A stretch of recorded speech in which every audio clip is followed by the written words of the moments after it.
This is the sunny part of the garden. Let me get this gate down to keep livestock from getting in here. Over here, we've got, these are peas that are growing up. I've got several of them here. I've got peas. These are going to be sugar snap peas. And they are doing very well. They were struggling there for a while, but it looks like that they've come around. And they're going to grow up the trellis, right? They sure are. They're going to grow all the way all through here and carry on. And they're sugar snap peas. They're super yummy. So yeah, these are doing very, very well. Over here,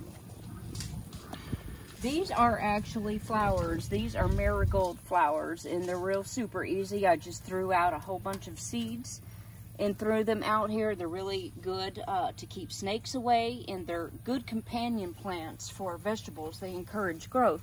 Look, there's one of the flowers right there, actually. Oh, yeah. Yeah, they're good vegetable companion plants, and they're real easy and they're beautiful. This right here, this right here is some kind of some kind of cabbage of some kind. I'm not really sure right now at the moment, but just by looking at the leaves, it could be white cabbage, or it could be cauliflower, or it could even be broccoli. I'll have to verify. Oh, look inside the seed. Look. Yeah. See that? Uh-huh. Yeah, that's probably going to be like cauliflower or something. And actually, where it came from, I don't know, because I didn't plant any seeds there. It looks like it just came up from compost. Huh. And we used to have lettuce right in that area, too, yeah, didn't we we? did. Romaine? Lettuce is gone. Don't know where it went.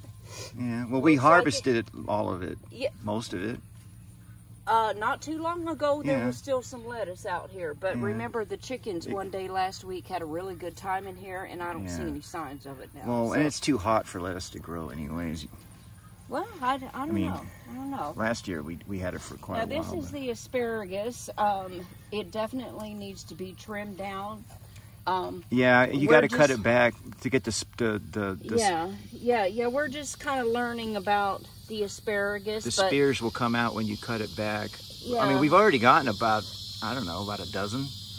Not even quite that much, but this is year 3. I'm thinking that next year when it starts to go crazy, and I would think if we keep on top of keeping it trimmed down, it will look like that. We should try. What I'd like to do is at least half of them, cut them down, see what happens, see if it encourages any spears to grow. Yeah, let's try that this week. This right here is celery, and take a look at it. What I've been doing when I'm ready for celery, what I've been doing is I just there you go. Take it off just like that. Yeah, that's what we've been eating. But what's amazing is this right here, and look, you know, there's 2 of them. What's really amazing is this was just store-bought celery, and I used all the celery, and I kept the crown, and I just buried the crown in the ground. That's it. And look at that. Look at it. Wow. Yeah, look at it. Isn't that beautiful?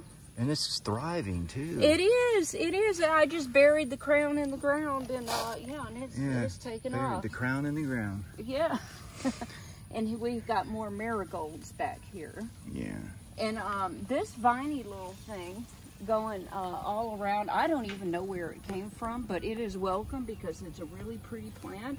It is morning glories. Mm-hmm.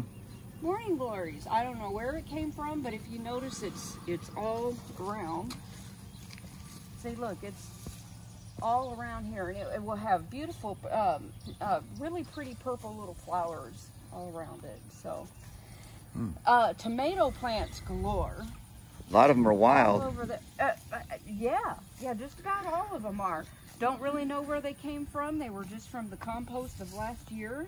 Mm-hmm. But yeah, they have taken off, and I've got lots of marigold in here. Well, I think a lot of what happened was all those tomatoes that we couldn't pick that fell to the ground. those have seeds in them. Yeah, they sure did. And they get mixed in. They sure did, yeah. And winter came through, spring came through, all the rains just pounded the seeds in the ground, and yeah, and they just all came up on their own. All these right here are all accidental tomato plants. Over here, accidental tomato plants. I threw out some sunflower seeds. I did actually put the seeds here. You can see these sunflowers are absolutely beautiful. However, we do have an insect situation here that we are trying to figure out what to do. Well, I've been spraying them the last couple of days, and it looks like it's helping. Yeah. Everything except the crickets. I can't seem to keep the crickets out of here. I don't see any insects in the flower itself anymore, so maybe that insecticide is actually helping some. It's hard to tell by looking at this, but just the fact that there's no bugs in the flower itself is a good sign. Yeah. And I've got yellow squash going on here. I had a whole lot more, but it's gotten... All right. Okay. So... we've got the squash here that has been trampled quite a bit, that needs some tender love and care. It's been stepped on by chickens as well as myself, because when this garden first started out, it had so much growth going on. It was hard to walk through, so I had to make a little path, and I put down these little steps here once the chickens and myself helped pave a way, and now I can walk through here now, and I got down some steps. That's a good idea. Yeah, so I've got some squash going on here. Here's my sunflowers that are incredibly beautiful. However, they are being eaten up by something like those crickets. More accidental tomatoes. Didn't put it here, it just came up. And tomatoes. These tomatoes out here were doing really good at one time. However, their growth has been stunted for some reason, but it seems like it's starting to come back around now.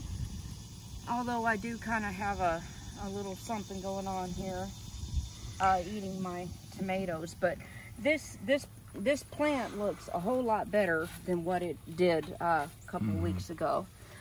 And we've got banana peppers right here, and they're coming along. This is a very healthy plant here.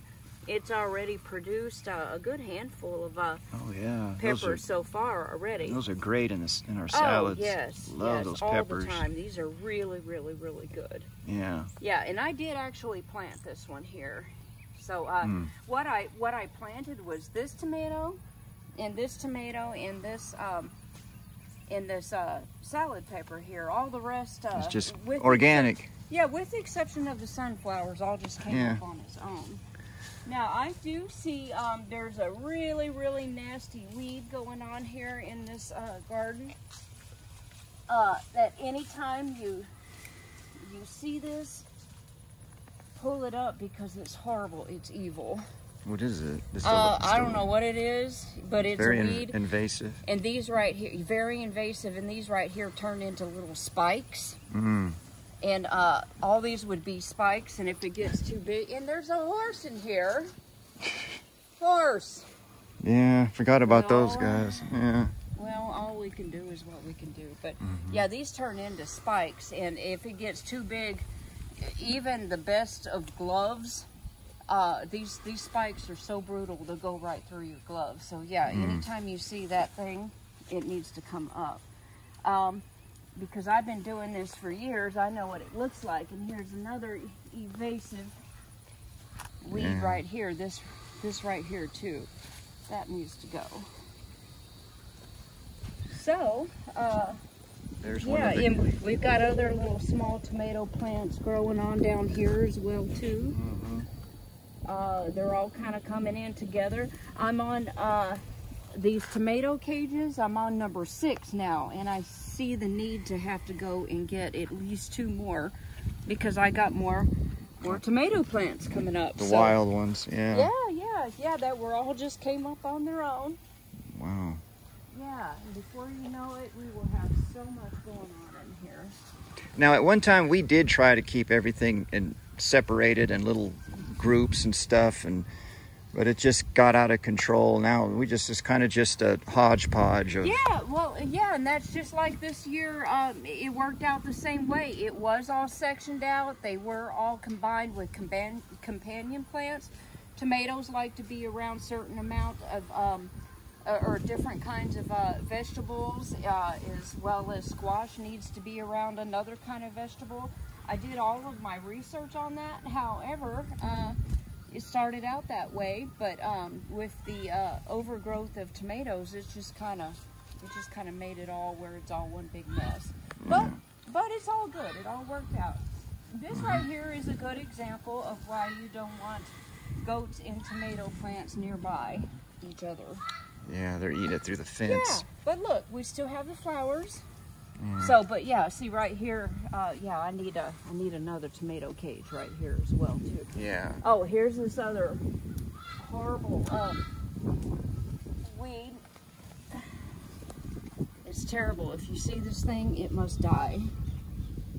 There's this little guy right there, cricket, eating leaves. Yeah, eating my sunflowers. Okay, so yeah, that's... And that spray that it's managed to get just about every other bug, but the crickets, it has no effect on them whatsoever. Okay, well that's good to know that you found something that is working. But I think a lot of the damage is from the crickets. Yeah, I think so too. Everything that I read online, yeah, those crickets can do a lot of damage. Yeah, and I'm seeing it with my own eyes. They do. So yeah, there was a lot more going on in this garden that just didn't seem to take. Zucchini was one of those. And we've had a lot of luck with zucchini in the past. 1 year I did. Last year I didn't, and this year I'm not. It could be because it's getting crowded out by the tomatoes. Yeah. Because the yellow squash, that's the same thing that's happening to it now. It's getting crowded out and getting stepped on and stuff. Now we got squash growing over there in that other garden too, right? Or what's going on over there? Melons. That garden is corn, and this other little section here is all melons. It's watermelon, cantaloupe, and honeydews. Right. Yeah, and corn, as you can see, the stalks growing up there before the parsons. Yes. Yeah, so far this year, once again, zucchini didn't take. We'll have to work on that. And another need for more tomato cages, because just like last year, what seems to do the best right now at this point in time until I get better at gardening, tomatoes always do fabulous, is a mulberry. It was planted here accidentally. It came up on its own. I didn't plant it here, but it is thriving, as you can see. I've got my herbs going on here. I've got mint, I've got basil, rosemary, and a very sad sage plant. You'll see all these little sprouts all over the place here. Some chicken feed accidentally was put in here. I don't know how, but corn is growing up here. Each and every one of these little sprouts here is corn. How did it get in there? I would love to know that. The day that the chickens had a really good time in here one day last week and knocked everything, destroyed everything. I don't know how, but a whole lot of chicken feed got in here, and all these are all corn, so they're going to have to be relocated. One thing I find interesting, don't know where this came from, but I'd say it has to go with corns on this. This is some type of green briar. I looked it up.